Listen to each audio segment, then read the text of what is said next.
It's better to put useless wires behind the dishwasher connected to nothing. Yeah, I mean, sometimes that's what you get. Not to toot my own horn, but I consider myself to be above average for the fact that I give a shit about my work and how it looks. Even though 90% of people will never see what I do, someone will at some point, and shit like that gives us all a bad name. They backstabbed? I fucking hate that, bro.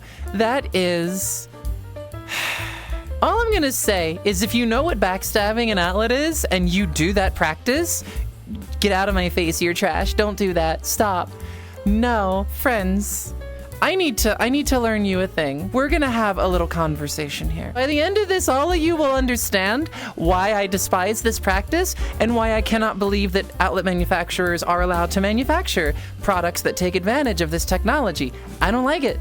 I don't care if it's rated for the ampacity. It's not good. It's not mechanically strong. No. All right, friends, welcome to science class. Just call me Bill Nye. I hope you can understand what's going on in this photo. Do you see how on the side of this outlet there are 2 gold screws? And these are the hot screws instead of neutral. These are hot. This is where the black wire would go. They're gold colored. Now you notice that those screws have a space under them where you could, oh, I don't know, put a U-bend in your wire, put it under, and mechanically fasten the wire nice, snug, and secure. It will never come loose. Or instead, there's these little holes, and inside of the outlet is a little tang of spring steel or copper or brass, and its only function is when you push the wire in, which is a number 12 or number 14 solid copper wire, there's a metal plate in there that kind of bites into the wire on 1 or 2 sides. Just kind of, it's like having a cardboard tube between your fingers and digging your nails into it so it can't fall down. You know, you're resisting it. But here's the thing, all right?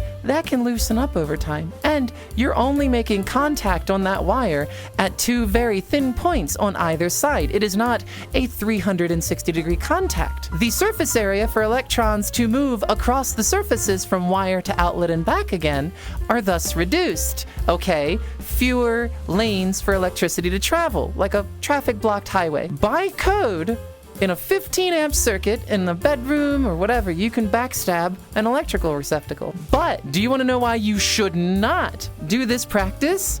Let's say that receptacle got installed in a bedroom, and now the customer wants to run a space heater. They go out and they get the biggest, baddest boy they can find at the hardware store. She's 2,500 watts. She will melt your face off from across the room. They get their big old space heater. They plug it in. See how that wire's kind of toasty there?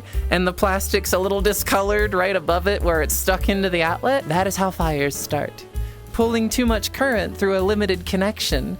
It's barely touching in there, all right? Will it work for most normal situations? Sure. A lamp, a clock, a radio, a television, a PS5. You and I both know people don't just have those things in their home. They got fucking computers and mini fridges and space heaters and LED lighting and all sorts of crazy high fucking amp draw shit. It is so easy to do the correct procedure. If you're going to replace outlets in your home or toggle switches, you know, because that's what most people do when they buy a house or want to make a space their own, is they replace the fixtures, the light fixtures, the switches, the outlets. It really brightens up a room and it's cheap as shit to do. The correct way to do this is use what's called a J-hook.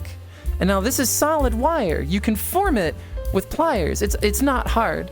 I can demonstrate later in a video on YouTube if you'd really like, but there's a million already. It's as simple as it sounds, all right? When you bend the wire in a J-hook and you shove it under the screw and you tighten the screw down, you now have contact the entire length on both sides and in the center.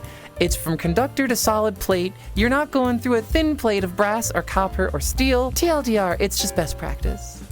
Don't burn your house down. Don't burn your friend's house down. It's not worth it. That's all I'm saying.